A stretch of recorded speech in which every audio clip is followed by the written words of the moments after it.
morning, everybody. It is Wednesday. Wait, what do I, excuse me. Hump day, a great day for humping. Hump, hump away. I just wrote that. Anyway, hi, it's Wednesday, and, it's usually Woke Wednesday, and I spend way too much time on Twitter, and I understand why it can break your brain, but I think there's a lot of broken brains. And so today I kept going through and finding things there that are timely and new and so forth and so forth. So whatever. I can't talk. So just deal with it. Feel free to, call me boomer or whatever. But I am just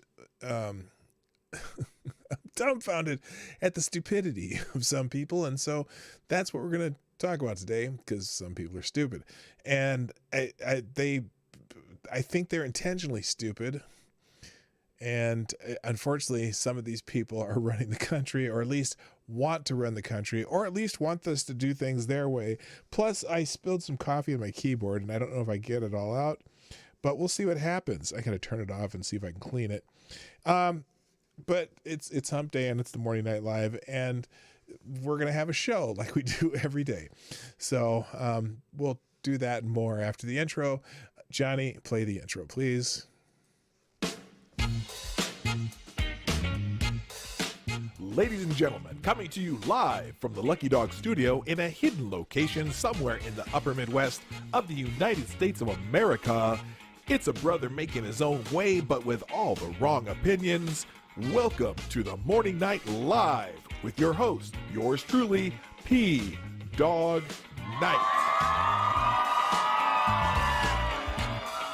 Okay, stop the music. Good morning, everybody. Welcome to the Morning Night Live. I'm your host, Marty, also known as PDawgKnight on the internet. And welcome back to the Dawg Knight Channel. It is Wednesday, the 29th of December, 2021, or as, who was that? Who's so apt? As Jaeger Pony mentioned, it is New Year's Eve.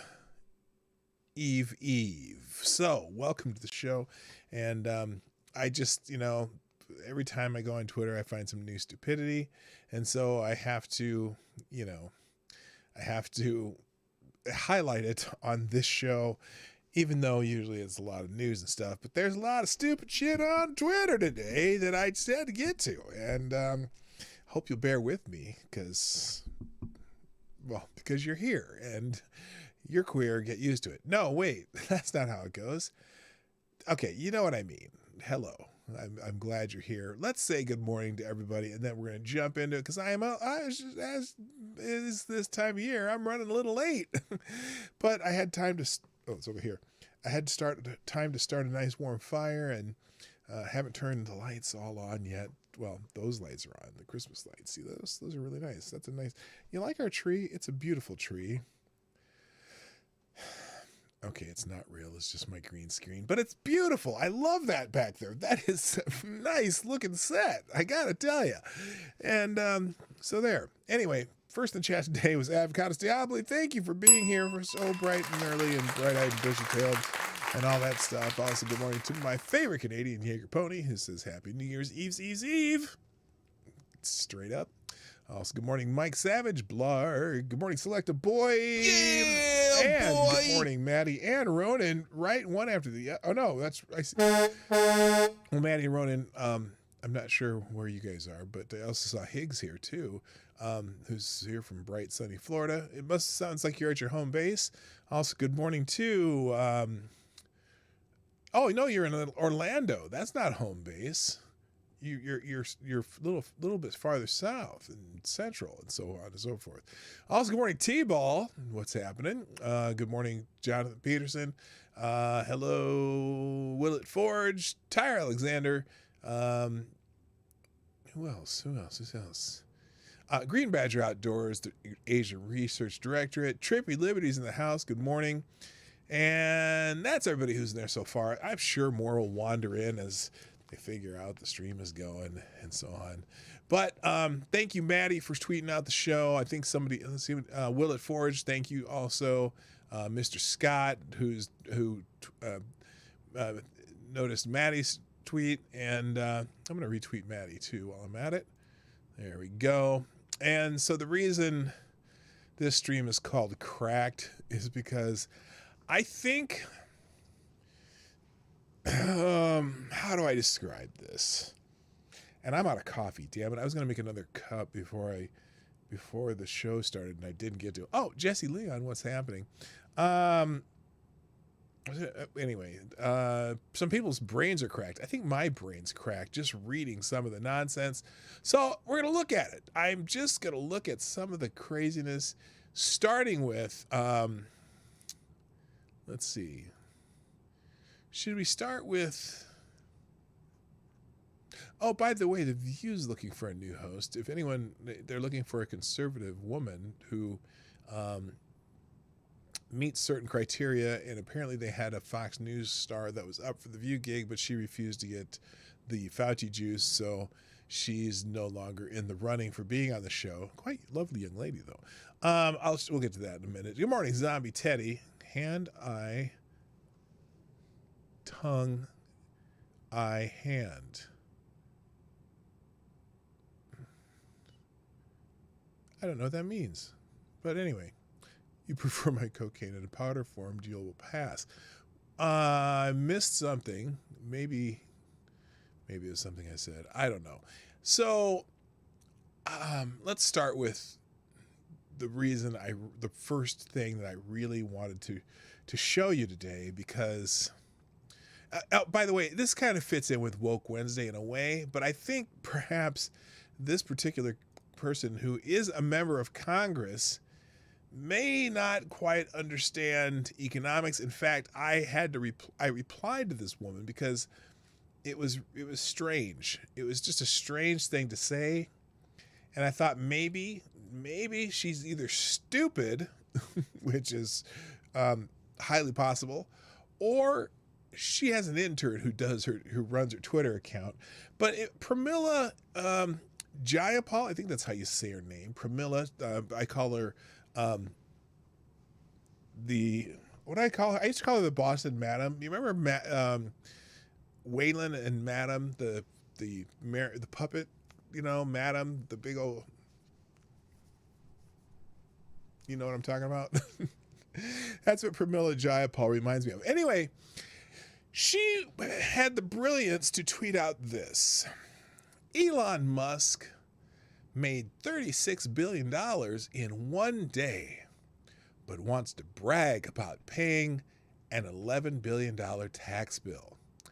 Oh yeah, he also added more than $270 billion in wealth just since the pandemic started.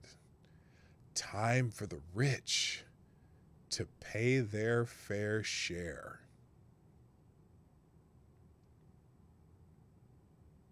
I'm just letting you bask in the brilliance of Pramila Jayapal. Now, my answer, of course, if I even does my answer even show up on here? I don't know. My answer was because I quote tweeted this. I just said, "Are you stupid? Are you really this stupid? Or do you have a high school intern running your Twitter account?" Because that makes sense. Because he doesn't. Do I even need to say it? Do I even need to say it? No, he did not get $36 billion in one day.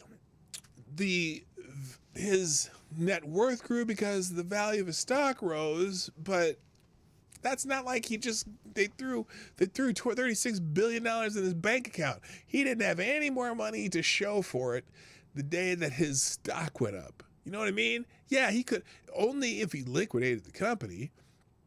But oh my God, she's just stupid because he didn't make that. It's not like you know what? He made $36 billion. It's now in my checking account. I can just go buy General Motors or something. It's not like that happened, or not General Motors. I don't know if you could buy. You think you could buy General Motors for for 36 billion? I don't think so. But anyway, it's not like he could just write a check for 36 billion because his net worth went up that much. Oh, by the way, have you ever he did an interview on the Babylon Bees. I don't know if it's on the B. What they have a Babylon Bee YouTube channel, and he did an interview on there, and he was kind of talking about this because, like, his net worth could have gone down 36 billion the same day, and it doesn't mean that he's suddenly broke either. He doesn't pay himself. He had to pay himself this year though, because he has some tax to pay because of some stock options that she got that he has to count as income. But he doesn't even have income. This is a guy who doesn't, by the way, yes, he's a billionaire, right? But he doesn't live conspicuously rich. I think he has a $50,000 home down in Texas. And sometimes he stays at his friend's house who has a nicer home. But it's just like, come on. You can't be this dumb. And this is kind of what Elizabeth Warren was saying too. Oh, he's worth so much money, but how much money did he actually use? Did he take out of his company? How much income did he actually have? Is what, no one pays tax. And so they want to do a wealth tax for these highly rich people. If you notice too, this has been bugging me. Have you noticed how when are politicians going to start paying their fair share? They always want everyone else to pay their fair share, but never that. That's a good point. Tessa Cunningham, by the way, good morning. Also, good morning, legit low talker. It's oh boy, this is so stupid. It's so stupid. So anyway, the idea. So I want to talk to her. I want to go look. Okay, so I bet you own a house or two, Pramila Jayapal. This is also the woman who is complaining that, she went to law school apparently, and I don't know what she learned in law school. She sure didn't learn accounting in law school, and she didn't learn. Well, anyway, doesn't matter. She was complaining about still having $17,000 left on her student loans. Now, look, she went to law school, so she paid a lot. She probably had a lot of student loans, unless someone in her family paid for her. Or if she got a minority scholarship, because that happens. So she's complaining that she still has $17,000 in student loans, and she wants the government to forgive her student loans. The president, excuse me, because she thinks the president is the government when it's a Democrat in power. But she wants her $17,000 in student loans forgiven because she decided she was going to go to law school. Now she makes at least $175,000 a year being a member of Congress. But she wants the people who pay taxes, because it's not just the billionaires who pay tax. Remember, the plumber down the street pays taxes, right? And the guy who cleans out the those portable toilets that they pay taxes, right? That guy who he cleans out portable toilets for a living, right?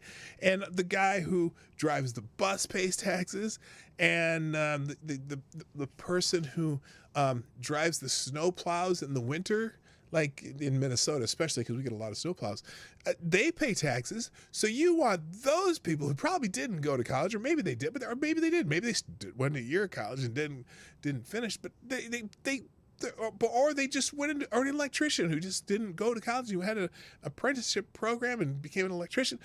You want those people to pay for the remaining $17,000 of your law school, because it's not. See, I gotta explain something. So when she says she wants Joe Biden to forgive the student loans and have student loans, well, somebody's got to pay for that, because the banks gave you the money to do it, to go to the law school. So it's like, okay, so who has to pay it? Well, then the federal government has to pay it, right? But if the federal government has to pay it, that means it's coming from somewhere, and it's not just coming out of thin air, although they do print money out of thin air quite a bit, but still, eventually the taxes that the electrician down the street pays goes to pay for your $17,000 student loans. And some electricians might make that much a year, but you make $175,000 a year, and you went to law school, and you could have just went to law practice. Well, I don't know, because you don't seem to be that smart, but then you should be paying for your own student loans, but you want the government to pay them off because you decide to go to law school and take out a student loan to go to law school when you should have a job that should be able to pay for your damn student loans. Did any of that make sense? I hope that made some sense somehow. I don't know. I rambled on quite a bit. But now you're bitching because so his Elon Musk's wealth is completely tied to the stock price of Tesla, and he has SpaceX. Oh, by the way, did you know? I didn't realize this, but see, the United States of America, you know that space station up in the way up in the whatever that's out there, the space thing out in space, right? The space station is out there, and so there's this space station out there, but the NASA stopped, sending rockets into space.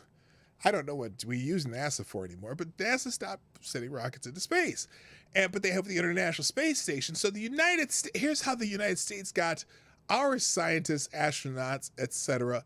up there. They were going on Soviet rockets, or not Soviet. The Soviets are gone. Russian rockets. Okay, they would. The United States was paying the Russians for like, it's like the Uber to space station thing, right? And so the Russians were acting as Uber, but since there's no competition for Uber, there's no Lyft. There was no Lyft going to the space station. There's only Uber, Russian Uber. And so Russian Uber was taking our astronauts and scientists who were doing work in the International Space Station. They're going up in the Russian rockets, right? Because we stopped the space shuttle. We grounded them, and we don't do that anymore. So lo and behold, and they were paying millions and millions and millions of dollars to the Russians. Did you know we were paying the Russians to take our scientists and whatnots up into space? I think maybe I think NASA still, well, no, I don't know how how we're getting satellites into the air. But anyway, so we are paying the Russians, okay? Well, since Elon Musk started SpaceX, did you know, and by the way, the SpaceX has launched, I think 500 different satellites this year into the sky.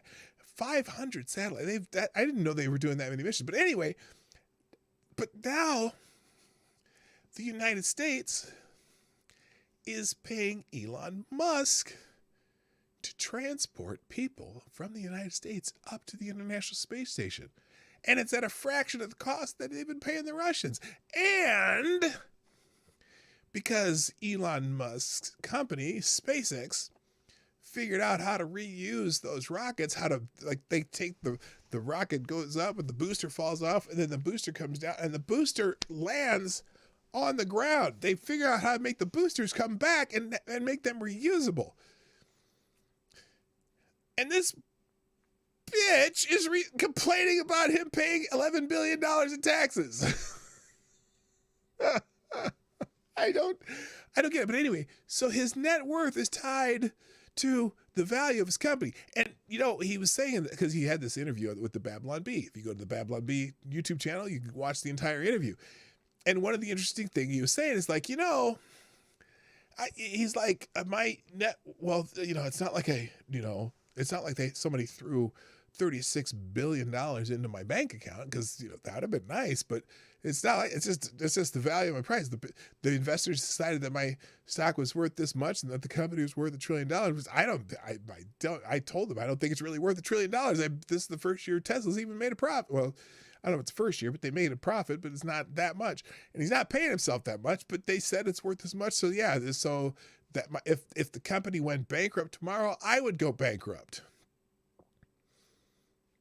Because he's not taking a lot of income from any of his companies, and he lives a rather modest life. In fact, half the time he sleeps in his factories. But so anyway, this is the dumbest thing that these people are coming up with. So they want to have a wealth tax on people who have a net worth of over like $1 billion, right? And then if you're over 5 billion, then they want more of a wealth tax. Basically, they just want to confiscate your shit. That's all there is to it. They want to confiscate They stuff. I don't call it a wealth tax. I call it an envy tax. That's all it is. It's an envy tax because these people. But you know what's weird? Have you noticed this? I don't know if you've noticed this, and I'm asking you if you've noticed this. Have you noticed there's been kind of a full court press on Elon Musk? Like, you notice that everyone, all the politicians and the lefties who like to bitch about rich people, notice they're all just really, really starting to bitch about Elon Musk. But they're not so much bitching about Bill Gates or Warren Buffett or what's the dingleberry down from Australia? He's super rich. Well, he's dead. He's super rich, but the Virgin Airline guy is the Virgin guy. Because I think he's building rockets and going into space too. What's his name? Tell me that guy's name. You know who I'm talking about. Or Jeff Bezos. They don't talk about Jeff Bezos as much. Now, occasionally Elizabeth Warren will talk about Jeff Bezos or what's her face, the donkey teeth woman, Alexandria Ocasio-Cortez. Sometimes they talk about him, but they kind of, you notice how they kind of tiptoe around him, but they're all in on Elon Musk, right? And I always wonder, well, first of all, because Elon Musk doesn't seem to be entrenched on any particular side. I think Elon Musk is really, really, Richard Branson. Thank you, Jaeger Pony and Avocados Diabli. Elon Musk, at least lately, especially the things he talks about, he seems to be a little bit more skeptical of what governments can do, right? Because he just thinks that governments are just giant corporations but they don't produce shit. And they produce a lot of shit. They don't produce anything worthwhile, right? Governments don't produce anything. They just take other people's money and then they spend it. And they, on things that sometimes we need, but sometimes that we don't need or don't even want. But the thing is, they don't. Now, I think the reason they might not pick on Jeff Bezos is because, I don't know about Richard Branson because he's not really an American, but if you think Bezos, Bill Gates, Warren Buffett, and they rarely bitch about Warren Buffett. You ever notice that? And maybe it's because those guys help fund their campaigns, but also, see, Jeff Bezos owns their favorite paper. And so I think Jeff Bezos could find some ways to really fuck with them if they start fucking with him. And then Bill Gates is just their darling because, he's he's the Mr. Vax guy. But it's funny how they all of a sudden have all these teeth for Elon Musk. But what's beautiful about it is that he's good at giving it back. And he's not shy about giving it back, as far as, like he did with Elizabeth Warren, calling her Senator Karen and shit like that. So, but boy, they are all up in his grits right now. And it's just fascinating that they're out, how they are. Let's see. Good morning, Duck Dog, who says the best part is Elon could charge as much as the Russians, and they would have to pay Elon as a matter of federal law. Right? Isn't that the truth? But he doesn't. It's funny. Someone's talking about price gouging or whatever, and billionaires price. Well, let's see. Let me see if I can find that here because I think it was in this. Oh, here. Now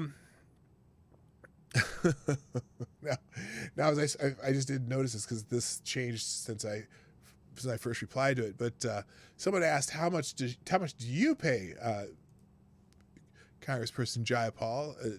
Her net worth is $1.5 million, and her salary's under review. Source of income: politician, cars, not available, house, living in own house. She received a bachelor's degree of Georgetown University, an MBA from Northwestern. Worked with Payne Weber as okay. Nobody cares. I don't give a shit about this. But I guess the point is, she's really stupid. Unrealized gains don't become real wealth unless you sell the shares. You have an MBA. You have no excuse for spewing this sort of deranged nonsense. Oh, yes, that's a good answer. Oh, you can't see that because I turned this back. That's one of the answers. What people don't understand is that the rich have gotten so powerful.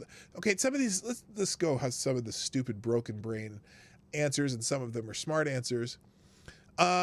What people don't understand is that the rich have gotten so powerful that they now control our government and our economy. Makes no difference if wages go up because the greedy rich will just up the price of everything. Government is poor people's only hope. We need price control. Oh, that always works, Johnny Brown. That's someone named Johnny Brown. That always works. Yeah, that's never been tried in any of the communist countries. It just makes scarcity. So creepy to see. Oh, this is good. Liz Wheeler. So creepy to see politicians single out individual people and admit they want to use government to steal the person's money. And this person says taxation is not that. But if you have a wealth tax, that is literally just stealing from people. I mean, that's worse. I mean, I can understand. I'm not a big fan of income tax either. I think you should. I can see paying taxes on consumption. So I don't have a problem like sales tax. I'm kind of the value added tax system. I don't really understand as much, but it makes sense if you want less of something, you tax it, right? And so the very, very super rich have learned that, well, if you want, again, what did I just say? I said, if you want less of something, you tax it. So if you want people to smoke less, you tax cigarettes more, and that has been somewhat of a deterrent for people smoking. Of course, the health reasons and whatnot, but they tax it. They want less of it, right? You want it in New York. They tried, still, Bill de Blasio. He tried to get people to drink less sugary drinks by taxing sugary drinks more, right? And so he was hoping that people would stop drinking sugary drinks. If you want some less of something, you tax it. Well, if you tax income, the billionaires and trillionaires, or there's no trillionaires, but the billionaires start figuring out, well, if you want, then I'm just going to have less income. I won't pay myself that way. You know what I mean? I'm about 25 biddies back. Good afternoon and hi, chat. Hello, Spud Gun. Nice to see you. So anyway, so I think maybe if you want to actually sin taxes are an abomination. Oh, I agree. I think that's awful. I think you should just have, but I'm not against, here's what I'm not against. I'm not against consumption tax because that's really, that's the kind of tax that drives, drives the economy. I don't know how to put that.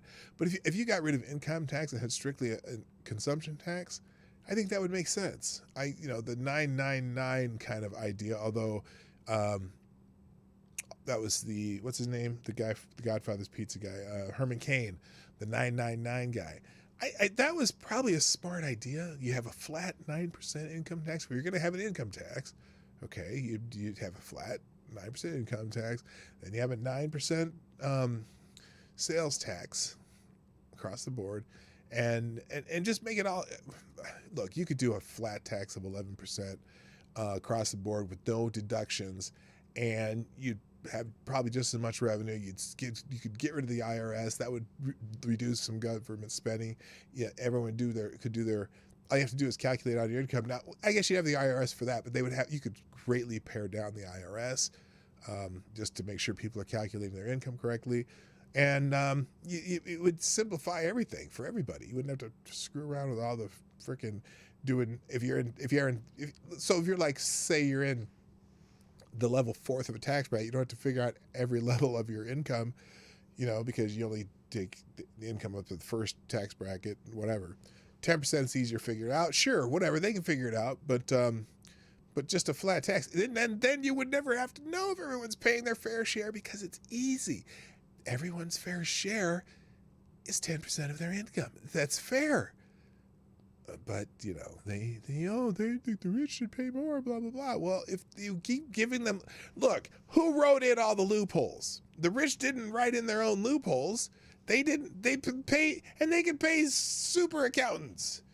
Super accountant, here I am to save you money Texas guys, they could hire thousands of tax consultants to go go through every thousands of pages of the tax laws and figure out every loophole. And you senators are the ones who wrote, and Congress people, you're the dummies who wrote this shit. You complain about them not paying their fair share. What is their fair share? Is their fair share the amount they're legally supposed to pay? And if they're paying the amount that they're legally supposed to pay, because they pay people to make it so they can pay the least possible amount they're allowed to pay, and their accountants do that, and that's what they pay their accountants a lot of money for. And if they are paying the least amount they legally have to pay, that is their fair share. You wrote the tax laws. Okay? Now, I'm sure if they try to do some kind of a wealth tax, I'll bet you, I will bet you, because remember, they're going to find a way to, if you have a wealth tax on individuals, you think they're not going to find a tax loophole, find a way not to have their assets in their name, but still somehow eventually have access to it? Do you think they wouldn't figure out how to do that? I'm sure there's legal ways to do it. In fact, you probably already wrote some loopholes into the tax code that allow them to do that, right? So what is their fair share? How do you, if you did a wealth tax, what would be their fair share? What if they could show that they don't have any assets on paper? Even though that they could find a way to get those assets back eventually when some other, when the sea wave changes and we get rid of the people who want to do the wealth tax. They're so stupid. Anyway, that's the one that got me going later last night, and I'm still talking about how stupid she is this morning. Now, oh boy. So let's see. What's the next one here?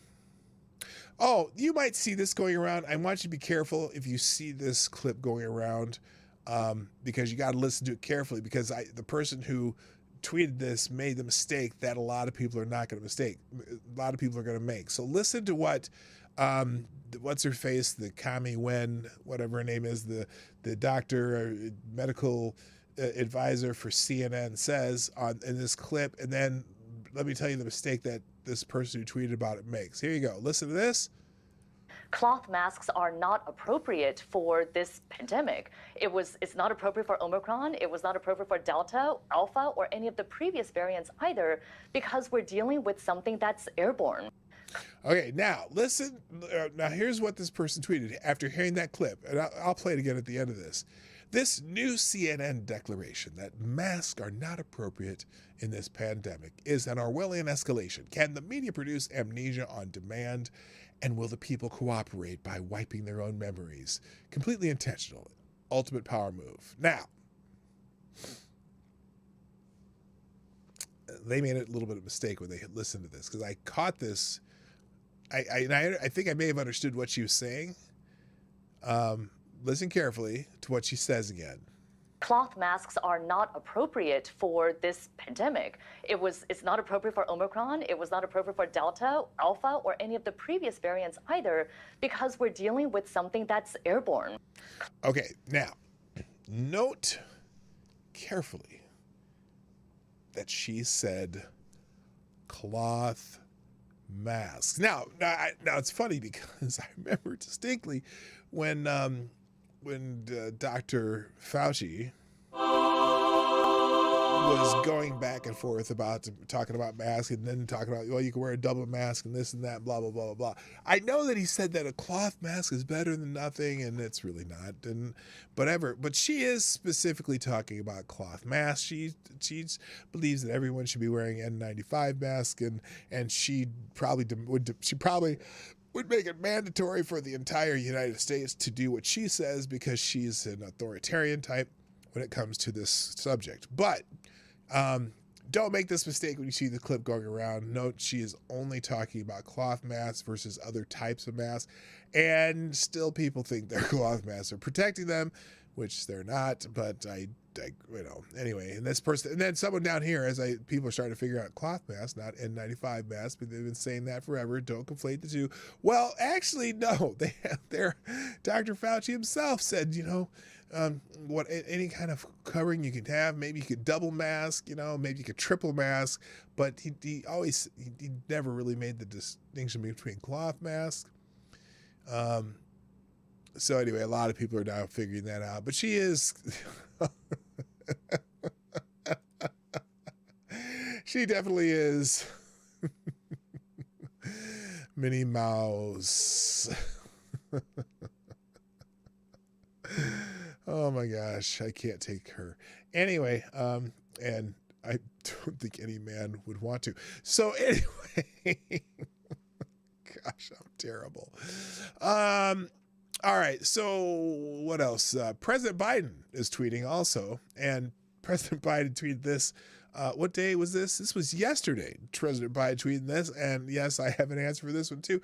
President Biden said that, folks, if you've traveled for the holidays, you've probably seen America's crumbling roads and bridges firsthand. We're changing that with the bipartisan infrastructure law, investing in America and creating millions of good I got to say this, investing in millions of good paying union jobs at the same time. They're really good union jobs. So now this is fascinating to me. This is absolutely fascinating to me that he believes that because first of all, if you traveled over the holidays, you probably saw America's crumbling roads and bridges firsthand.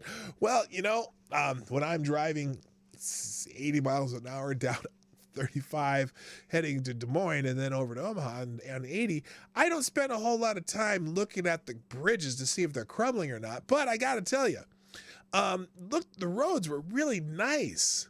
Yes, yeah. Well, no, I think they didn't. The bridges, the infrastructure bill was signed already, so technically, I guess it is law. But the bridges, the roads and bridges between here and Omaha, that's about a 370-mile drive, were fantastic. And also, you know what else I noticed when I was driving there? When I got to Omaha, there's a whole bunch of brand new, like. When you go from Council Bluffs, you're coming from Des Moines to Omaha and you get to Council Bluffs, they redid all the bridges and interchanges, all brand new stuff. And I was thinking to myself, wait a minute, this is not crumbling roads. By the way, Natasha Kayleen, how are you? Nice to see you. I see you up there. The roads were fantastic. Oh, spending bill is not a law. Okay. Thank you. I think it, well, isn't it technically a law? The spending bill? I don't know. Anyway, what crumbling roads and bridges are he talking about? And I was thinking, here's a poll. Has there ever been a time, now, and I'm sure most of you drive somewhere, right? Is there ever been a time in your lifetime as a person who drives automobiles or other types of vehicles, trucks, motorhomes, ATVs, motorcycles, whatever. Have you ever gone anywhere in the country, particularly in the summer months, in the summer months too? Have you ever gone through a time where there's not somebody out there fixing roads or a bridge or building a new road or changing some interchange or whatever somewhere? There, in Minneapolis, there was this construction project there's 4 interchanges like going through 35 going to Minneapolis and Richfield and Bloomington and all those towns through here, that for like 5 years those were under construction. Now, I don't know that there was a special infrastructure bill that they had to pass to make that happen. They were fixing that shit and building and fixing new bridges and putting new roads and rechanging the roads and fixing the roads, especially the ones that are federally run, like the interstate system, right? Have you ever driven in the summer, like done a road trip? And then you go through, every state has road construction constantly in the summers, right? They're always fixing the roads. So I'm like, where the hell is this America's crumbling roads and bridges? There's someone I see. Who says this? I live in Florida. No state income tax, and our roads are really good. Private businesses. Oh, that's Tesla. Used to live in Rhode Island. High income tax, shitty roads. Yeah, but those are the roads in towns, right? Like the city roads. That's the other thing. Even the states are always, at least here in Minnesota, we're always doing road construction. They're always doing whatever. They're fixing roads and making. Where? Anyway, so my reply to the president of the United States was, hasn't been a single year in my 40 plus years of driving I haven't encountered road building, improvement, repair while driving the nation's highways. Drove 1,220 miles in the last 3 weeks, and it was pretty damn good. I didn't say damn good, but every time I hear that crumbling line, it sounds like a money grab. But also, when you listen to this, he says, you know, we're changing that with bipartisan infrastructure law. We're investing in America and creating millions of good-paying union jobs at the same time. Are they all union jobs for one? I don't know. Maybe they are. But the other thing, the first thing that came to mind was, you remember back, the administration before the funny-haired guy, the kind of melanated fellow that was the president, right? Remember him? Do you ever remember? Do you remember? They made a big deal when they were passing some bill, and they said something about shovel-ready jobs. You remember that? Who remembers shovel-ready jobs? Okay, shovel-ready jobs. I distinctly remember that. And so they passed this bill with all this money for shovel-ready jobs. And then later they there weren't all these shovel-ready jobs. And the president, the melanated president, not the funny-haired president, the guy before the funny-haired president was the melanated president. And then he said something about, well, I guess there weren't that many shovel-ready jobs. Why do you think there weren't that many extra shovel-ready jobs? Because people were already doing the shovel-ready jobs. They already have people working on roads. Some places year-round. They're always fixing roads, improving roads. Now, they may not do it as well as some places. Tyre says, I live in Baltimore City, and our roads are hot ass. Potholes are common sight. A major street. Well, that's, again, but major streets, the federal money for infrastructure isn't necessarily going to the city of Baltimore.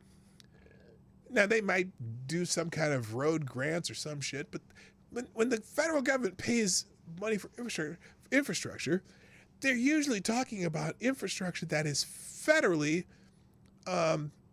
federal-owned shit, like the interstate system or, bridges along interstates and shit like that, which sometimes go through your town, but I'm pretty sure, out of curiosity, I doubt the pothole problem is on the freeway that's going through Baltimore City. It's probably on the side streets and, stuff like that. So, yeah, the interstates are crap, especially going up to Daytona. Oh, in Florida? Well, I didn't know that.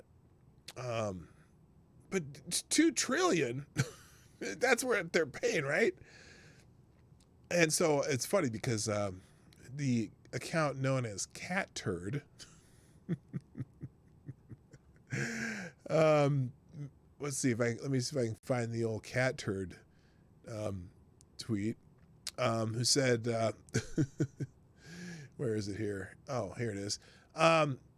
It's so awesome watching all the thousands of new bridges being built, 10,000 miles of new highways, and brand new airports under construction since the infrastructure bill got passed. Just kidding. They haven't filled one pothole. More Democratic lives. Well, now I imagine they did allocate that. They're going to allocate those funds over, is it over 10 years or something like that? I'm sure they'll be able to throw money at projects and whatnot, but it's not like they weren't already doing it. They're constantly fixing roads. So now they got a big old slush fund, a big old infrastructure slush fund where they can, hopefully. Now look, let's hope, and I mean like not just hope and change, but let's hope that they actually do some work with this the so-called infrastructure spending. All right, let me move on because I'm running out. Well, I'm not running out of time, but I want to make sure I get everything in today. Now, this this next one is a video that we're going to watch, and let me just set this up. This video, let's see, the American Counselor Association had a town hall on racism in schools back in June 2020. Parents, listen to what this counselor, who sits on the ASCA Ethics Committee, says about our parental rights. If you have children, you are thinking about having, well, if you have children or you are prospectively going to have children, this is something you want to pay attention to. And isn't that what's this contract? Make sure you're thinking another government contract, 5 to 10 years to redo the same job. Yes, Constable. Yes, exactly. Wait a minute. Hey, what the hell? There we go. Oh, I'm doing that for, he says, and what is it caused by this is just contractors making sure they can get another government contract in 5 to 10 years to redo the same job. Well, there you go. Oh, shitty roads had a lot to do with the weather and using materials that will not hold up to the change in temperature and the act of plowing. And what is it? Okay, so now in Minnesota, see, because we get a lot more plowing than most places, like here and like Wisconsin and all these states that get a lot of snow, right? And in Minnesota, there's in fact just west of the Twin Cities on I-94. There is a test section of the road. It's about 2 miles long, and they do various materials testing and paints testing. So there's a stretch of the road where if you're driving west, the lanes split, and for part of the year you're going in the lane on the right, and the other part of the year you're going in the lane in the middle versus the left, because then you'd be going the wrong way. And they just close it off because they use test materials, and then they test it for a year or two. The University of Minnesota and other state testing people test different types of cement, different types of line paint, and they use that section. So anyway, I digress. Let me go back to this crazy lady though.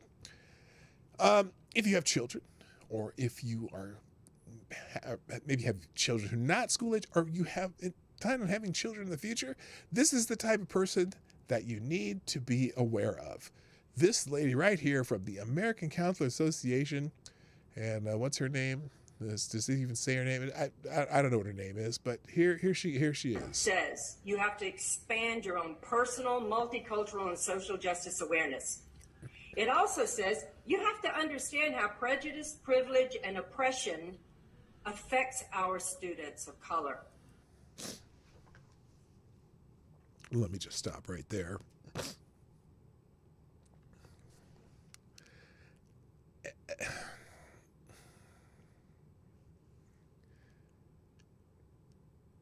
This woman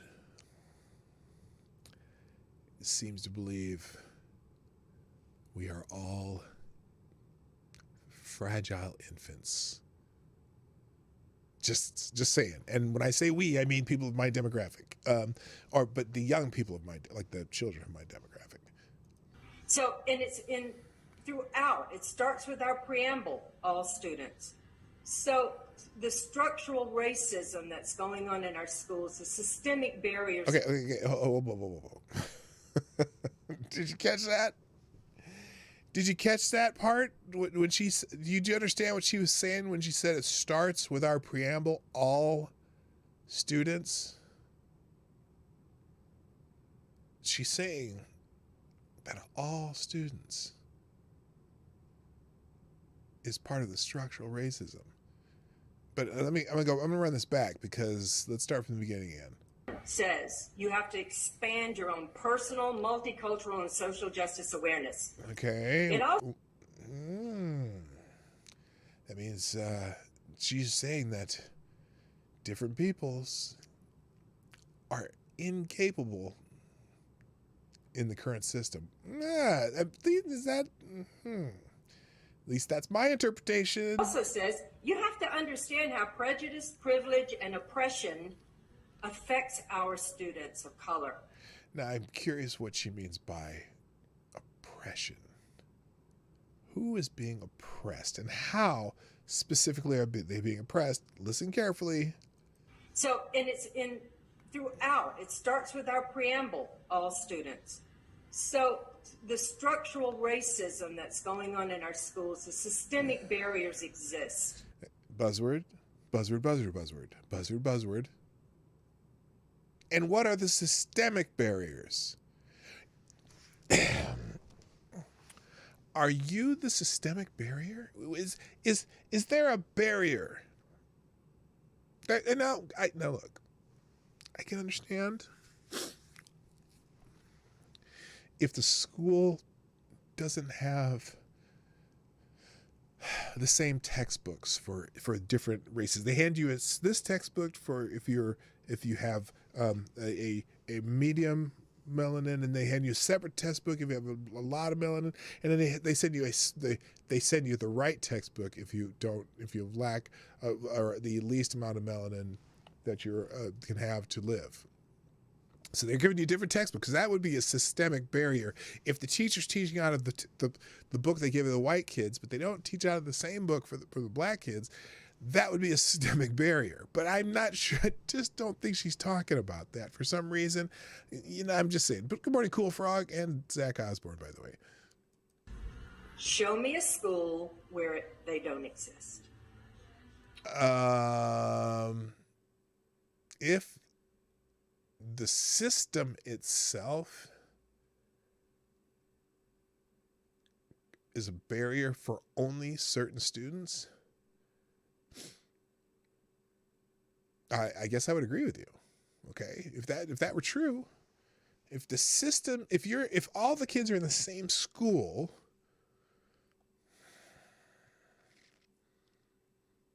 I'm not following her here. Now, I can understand if you have shitty teachers in one school in a certain area that is predominantly of a certain demographic, and then you have, really good teachers in another school. That kind of would be a systemic barrier in a sense, because, you're not putting the better teachers. But then again, sometimes better teachers tend to want to... Okay, I know this is generalization. Better teachers want to be in schools where students want to learn. And maybe the systemic barrier might be somewhat... people like this woman who are telling people that they can't do it because there's a systemic barrier versus, well, I don't know. Let's listen. It's not out there. We have to ferret them out. We do. Disaggregate your data. See who's being left out of the success equation. See who is in the Bluebird group. See who's in those AP. That's so now. So she's saying, okay.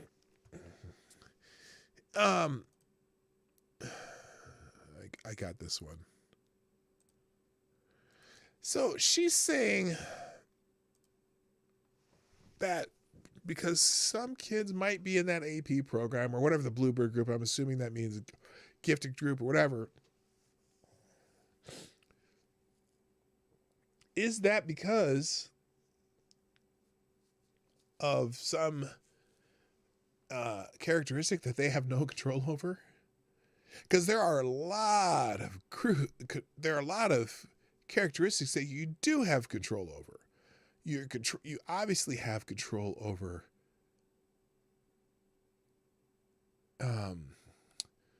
the amount of effort you put into school, the amount of time you spend studying, the time, we always wonder why how so many Asian kids end up in Ivy League schools, but then we look at this amount of study time per week and where those kids are, or even kids who go to Ivy League schools, period, because I know there's a lot of Nigerian kids in Ivy League schools too. And they're, I've been, as you see, a lot of times they'll have a great they'll have a great article every once in a while. You know, this kid got accepted to all the Ivy League schools. It'll be some black kid at some inner city school, and it always has an Ndaku last name or something like that. You know, and I'm not making a joke here. I'm saying it's always some kid of Nigerian immigration kind of status, right? And it's because a lot of the Igbo kids from Nigeria study just as much as any Asian kid typically would. And again, I'm generalizing because not everyone does it, but that seems similar to kids get into Ivy League schools, period. They tend to study more. They tend to spend more time on shit, right?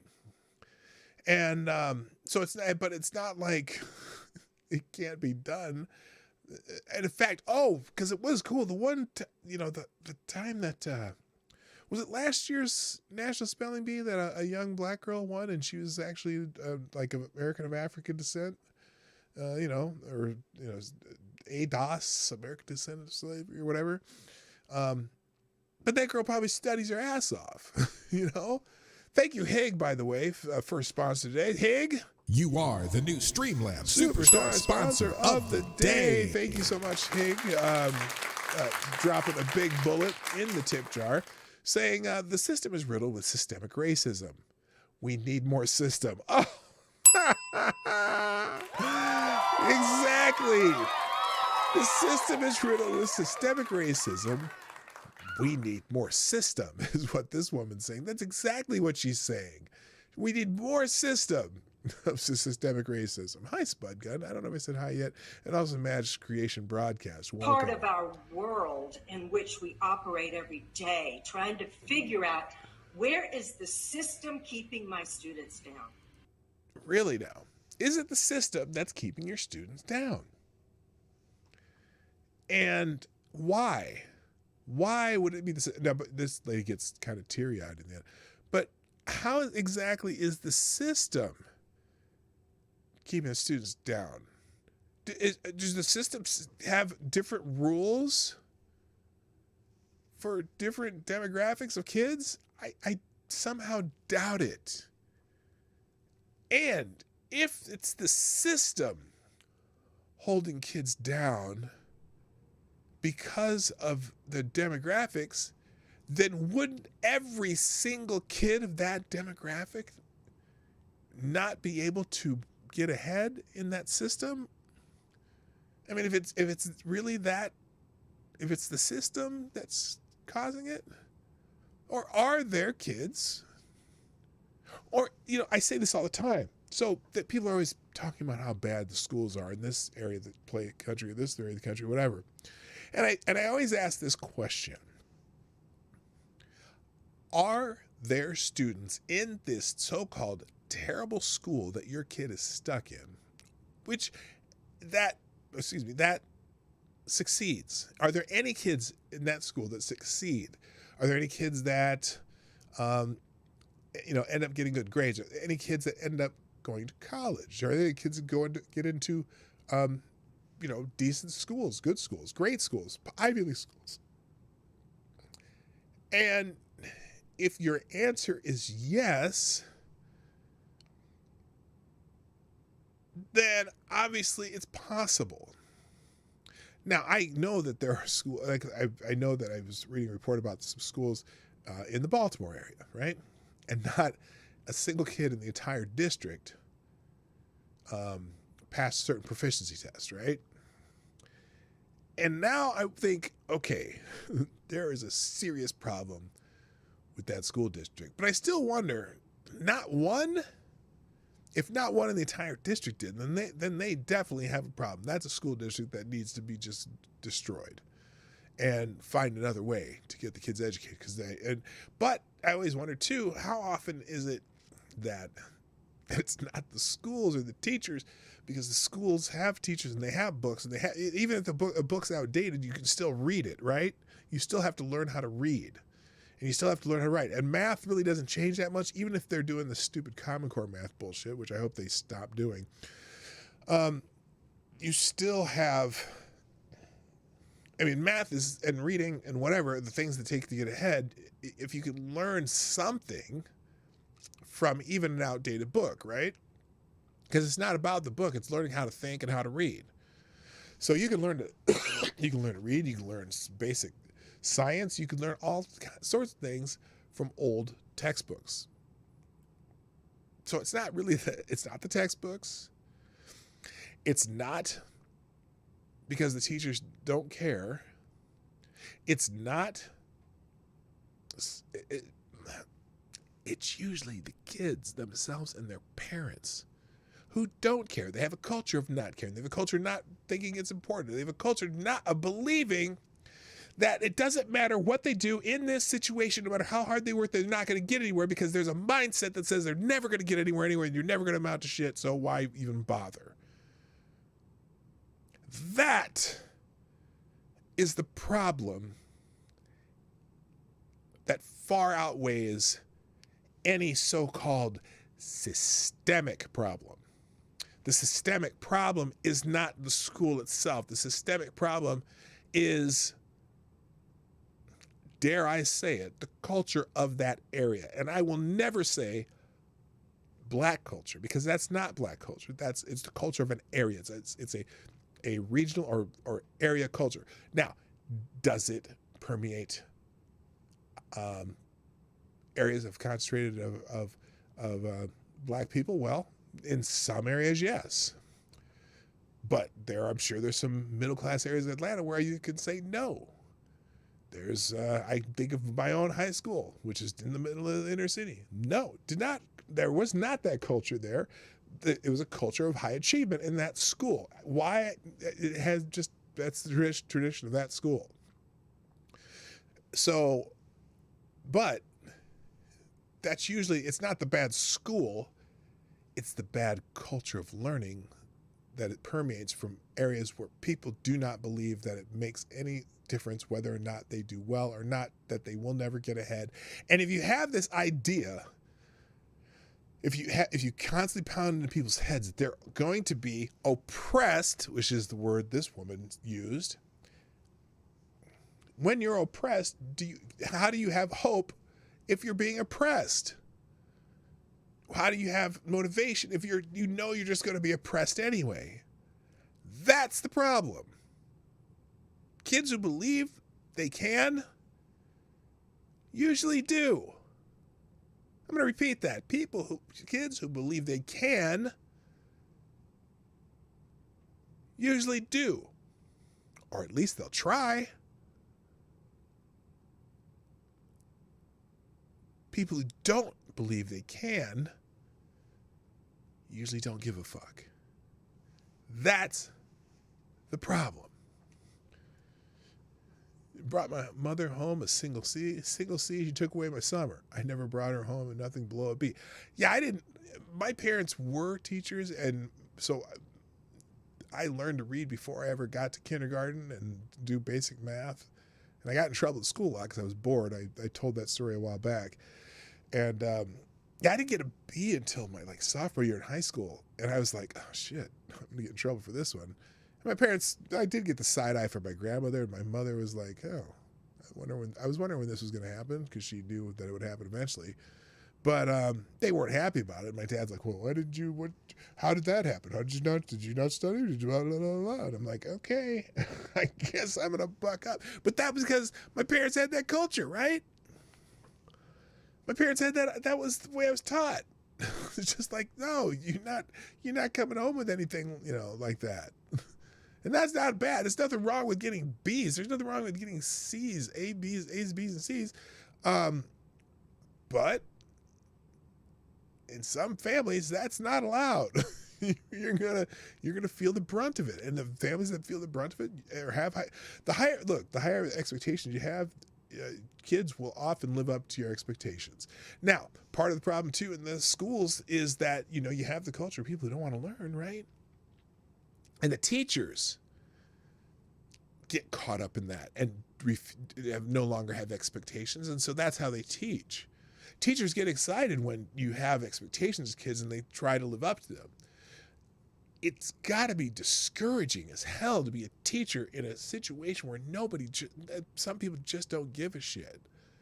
So you have to find some light in that darkness. No pun intended whatsoever. It's not always in, racially melanated schools either. There are certainly, I've seen it in small town schools too sometimes, where there's this school and nobody does well and nobody cares because they just think they're never going to leave this town and they're just stuck there and they're going to go, work at the gas station or something. Those kids are not motivated because they don't care. There's not a whole lot of people trying to have them live up to an expectation. Anyway, let's finish this stupid shit. I think that if we look at our ethical codes, for example, A4C, it says identify our systemic gaps. It's not an option. We're supposed to be identifying those gaps that are keeping our kids down. So we have to bring it to the curriculum. Oh, jeez.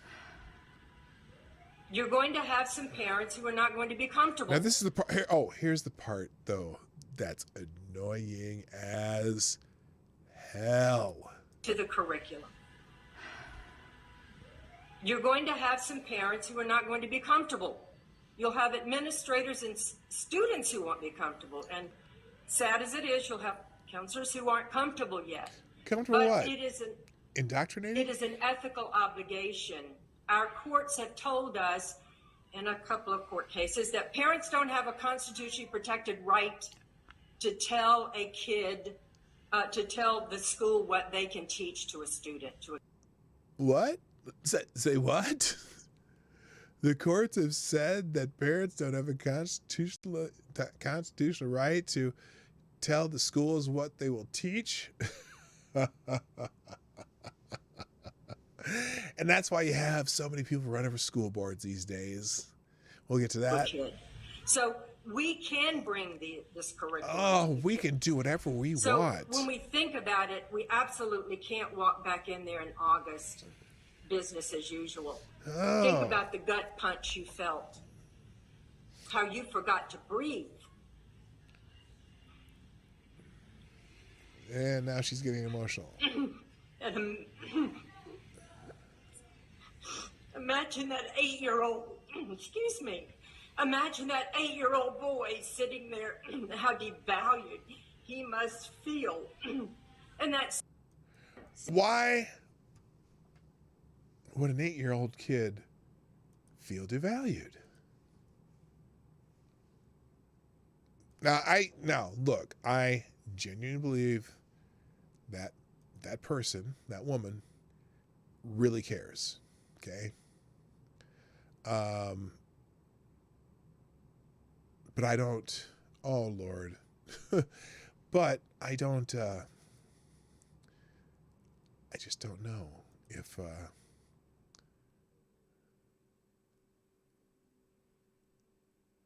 I don't know. Okay. I got a 6. I'll add that. I'll mention that at the end here. But she's caught up in the buzz. She really is caught up in the buzz instead of just having expectations for kids. I guarantee you that lady has no kids. I don't know. Can you drop the link of the video? It will be in the feed in my links below at the end of the show. Because I'm leaving that. Uh-oh. Did I accidentally change it? I did. Let me make sure I get the right one back. I keep forgetting this is on Twitter. Let's see. Let me get back to it. There I'm back to it. Yeah, it'll be in the links at the end of the show. Kyle, what's happening? Nice to see you back. Haven't seen you in a while. Someone should find where her kids go to school and have that school teach them that being Nazi is good, then tell her, hey, you don't have the right to stop them. Yeah, that's the other thing. Okay, the courts say you don't have a right, the parents don't have a right to say what is going to be taught in the schools. Okay, so if they don't, good. Well, the only way to do that then is to everyone who has problems with what they're teaching, go run for the school board. And that's got some people up in arms, I got to tell you. And in fact, let's see, is this the one? No, that's not it. I thought I had an article open about that. Maybe I don't. I thought I did. Because now there are some people getting a little bit out of shape because in a lot of these places where the parents are starting to run for school board and they're starting to win, and now the leftists are saying, "Oh no, they're going to change what we teach in our schools." Well, you said they don't. You said that parents don't have a right to what you teach in schools. So guess what?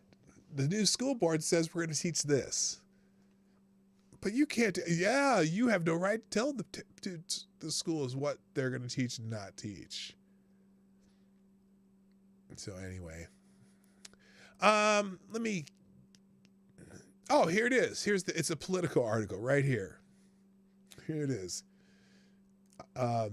Republicans across America are pressing local jurisdictions and state lawmakers to make typically sleepy school board races into politicized partisan elections in an attempt to gain more statewide control and swing them to victory in the 2022 minute. What? Oh, yeah. So,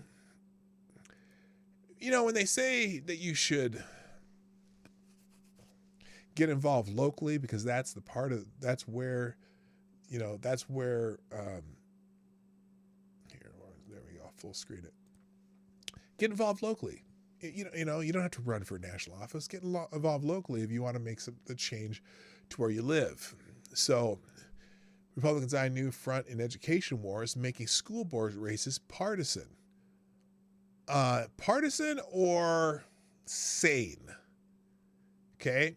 Tallahassee, Florida. Republicans across America are pressing local jurisdictions and state lawmakers to make typically sleepy school board races into politicized partisan elections in an attempt to gain more statewide control and swing them to victory in the 2022 midterms. Tennessee lawmakers in October approved a measure that allows school board candidates to list their party affiliation on the ballot.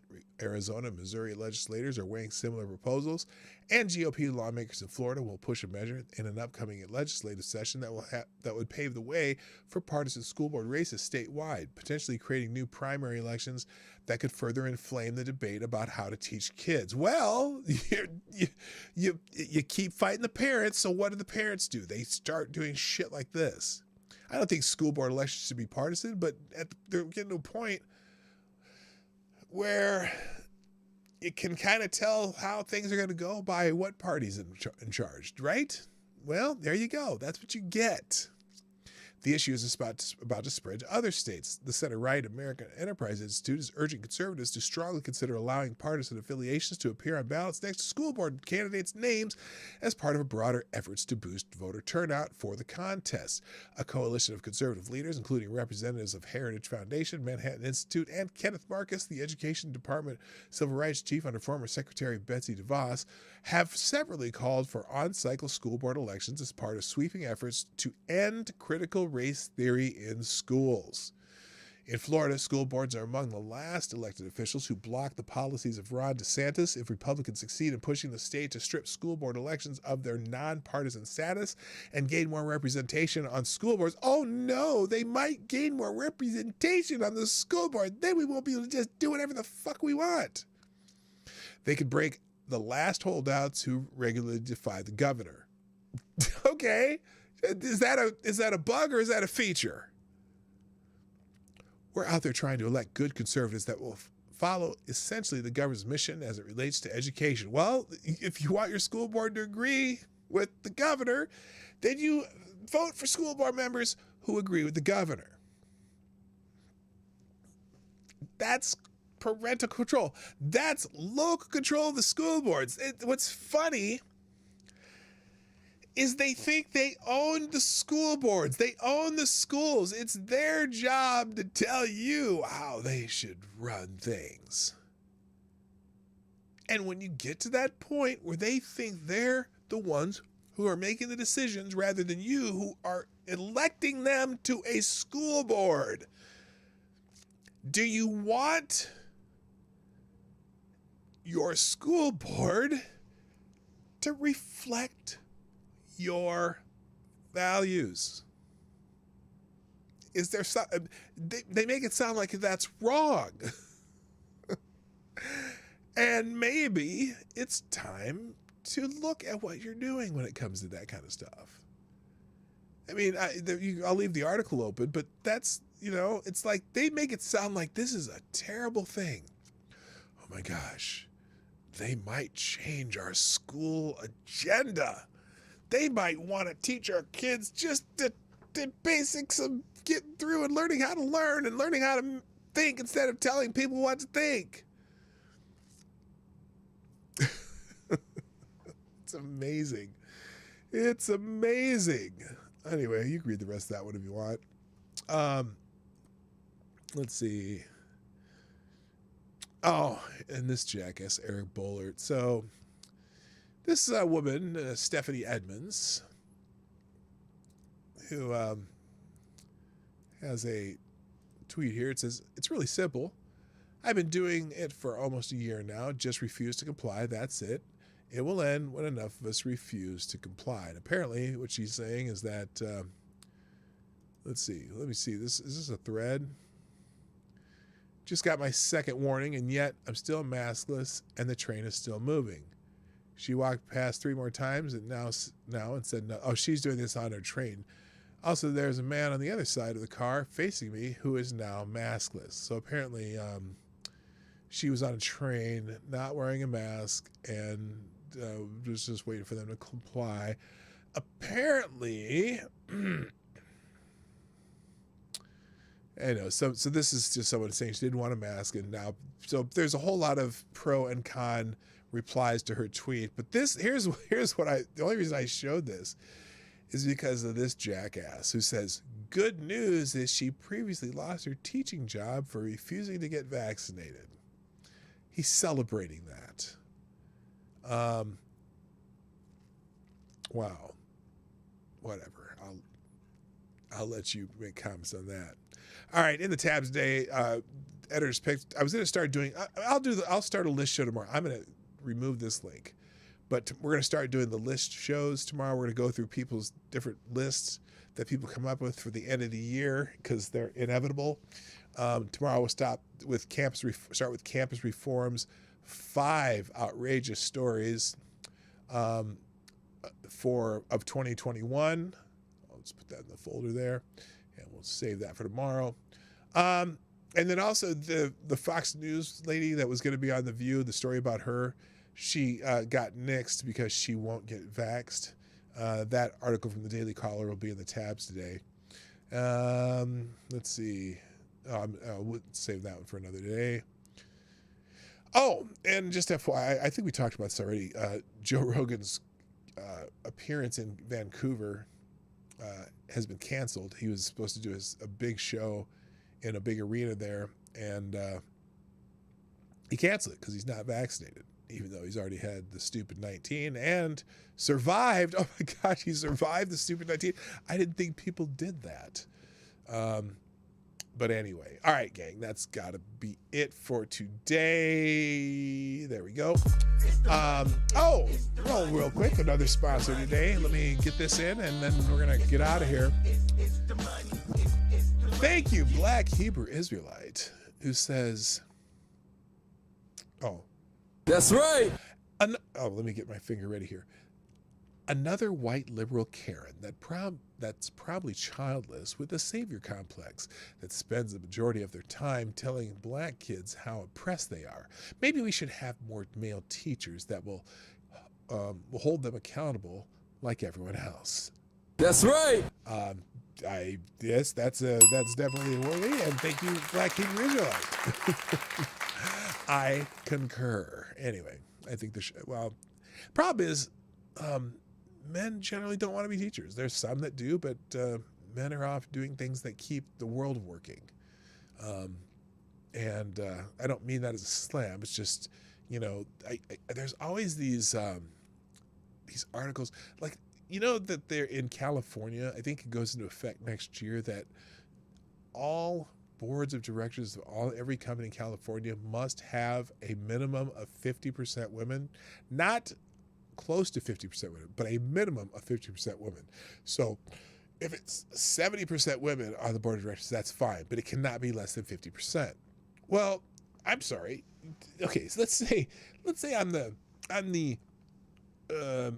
run a garbage collection company, and I like to have the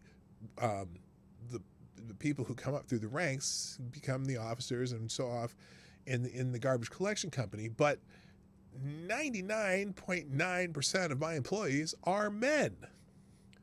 What's the point of having a half the board of directors be women? What is the point? I don't know.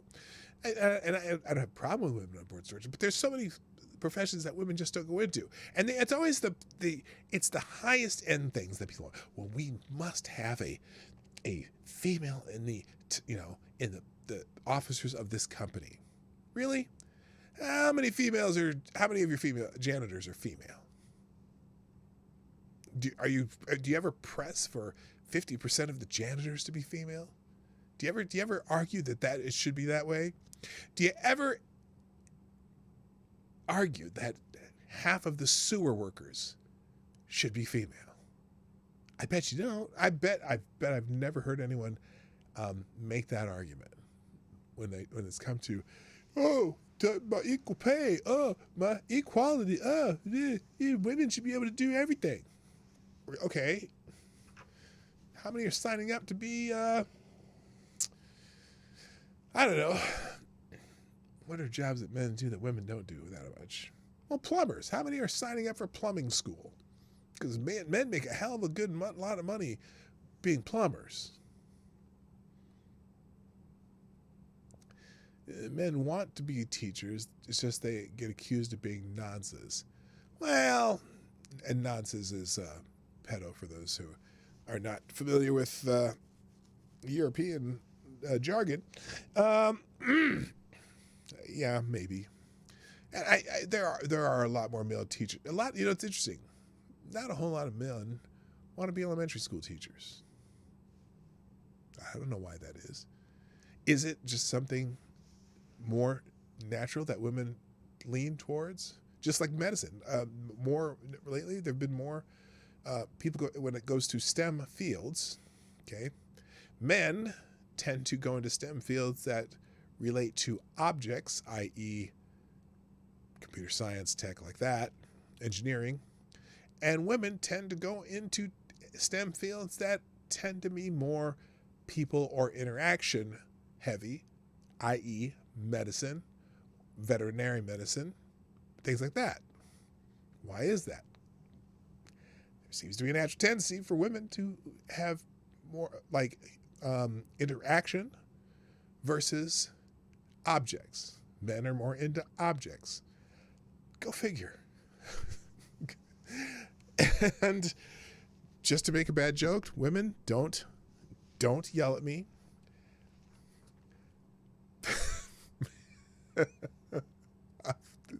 I'm going to get killed for this one, but maybe that's why men are into women.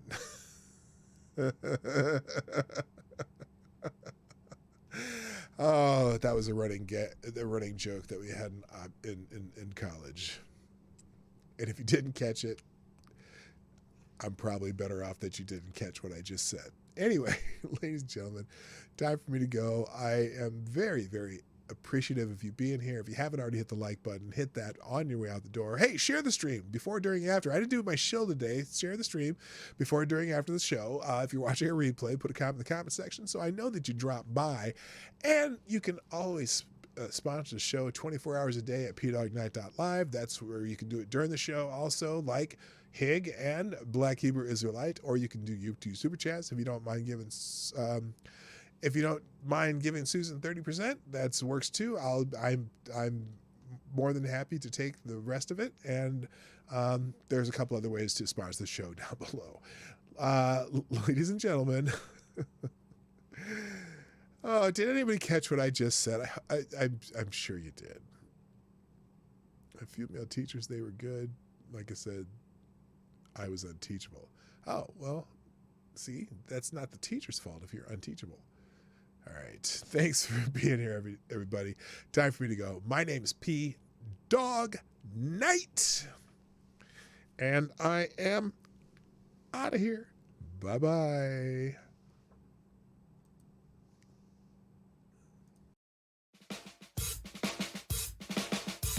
Hey, this is PDawgKnight, and thanks for watching today on the PDawgKnight channel. If you have an observation or remark you'd like to make about this video or my channel, I absolutely welcome you to write it in the comment section down below. I really look forward to hearing from you. And before you go, if you like what you saw but you're not already subscribed, please make sure you hit the subscribe button and definitely click that bell that pops up afterwards so you'll be notified when I post new videos or when we go live. I broadcast my live show, The Morning Night Live, Monday through Friday at 10 o'clock Eastern, 9 o'clock Central. A special thank you to all the supporters of this channel who share our videos on social media and who make donations through Streamlabs, YouTube, Venmo, and Cashapp, which are all linked in the description down below. Thanks again, and until next time, I'm PDawgKnight, and I'm out of here.